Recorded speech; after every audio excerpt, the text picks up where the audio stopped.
अच्छा, आजकल जिले में नए नए प्राइवेट हॉस्पिटल संचालित हो रहे हैं, इस पे आप क्या कहेंगे? देखो, प्राइवेट हॉस्पिटल जो जितने भी हैं वो एक धंधा का जरिया है। डॉक्टर डॉक्टरी नहीं कर रहा है, वो बिजनेसमैन कर रहा है। अगर हम गरीब तबके के लोग देखें, ठीक है सरकार ने आयुष्मान कार्ड दिया है, लेकिन उसके अलावा जिसके पास आयुष्मान कार्ड नहीं है, अगर वो 1.5 लाख रुपया अपने जीवन यापन या अपने बच्चे के भविष्य के लिए बचा के रखा है, तो उसके साथ होता क्या है, उसको अगर कोई रोग होता तो डरता है हॉस्पिटल में जाने से। क्यों? क्योंकि अगर हॉस्पिटल जाएगा 1.5-2 लाख रुपया उसका लग जाएगा, पता चला वो बेचारा मर गया, 1.5-2 लाख उधर दे दिया, अब बच्चे के लिए वो छोड़ के क्या गया।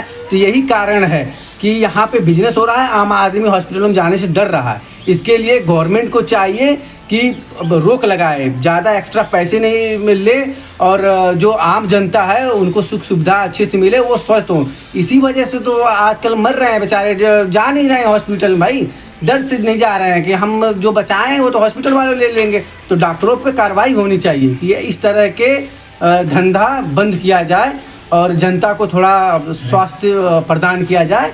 तो ये हम कहना चाहेंगे गवर्नमेंट से और अपने सरकार से।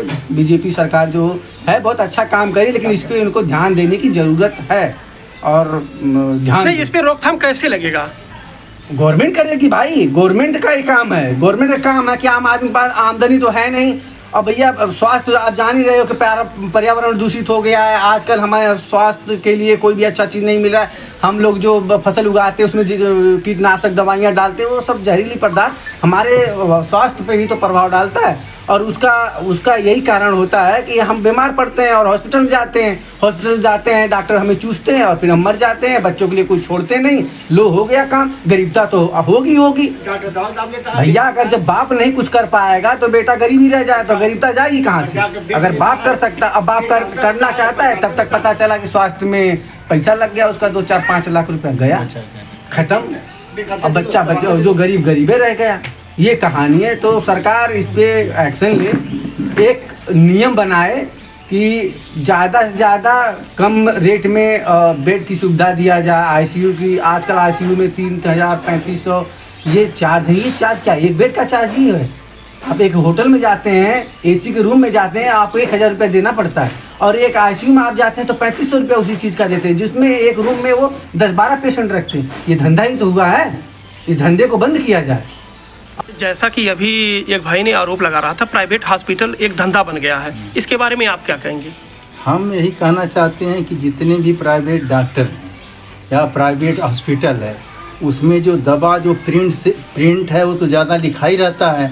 इसके बाद गरीब आदमी वहाँ जब पहुँचते हैं तो बेड का भी चार्ज एक्स्ट्रा देते हैं, प्लस दवा का भी चार्ज एक्स्ट्रा दे कर आते हैं। इसके बाद उनका जो जमा पूंजी है उसी में ख़त्म हो जाता है, और इलाज भी उनका सही से नहीं होता और डेड भी कर जाते हैं।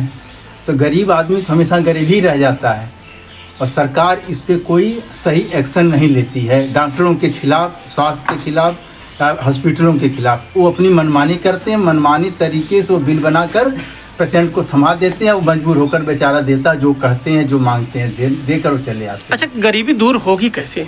गरीबी दूर होने का कारण पे सरकार के ही हाथ में है, क्योंकि सारा वित्तीय लेखा जोखा जो उसी के अंतर्गत होता है, और कैसे उसको दूर करेगी ये तो उसका विषय है, वो विशेषज्ञों का काम है। ये आम जनता नहीं समझ पाती है।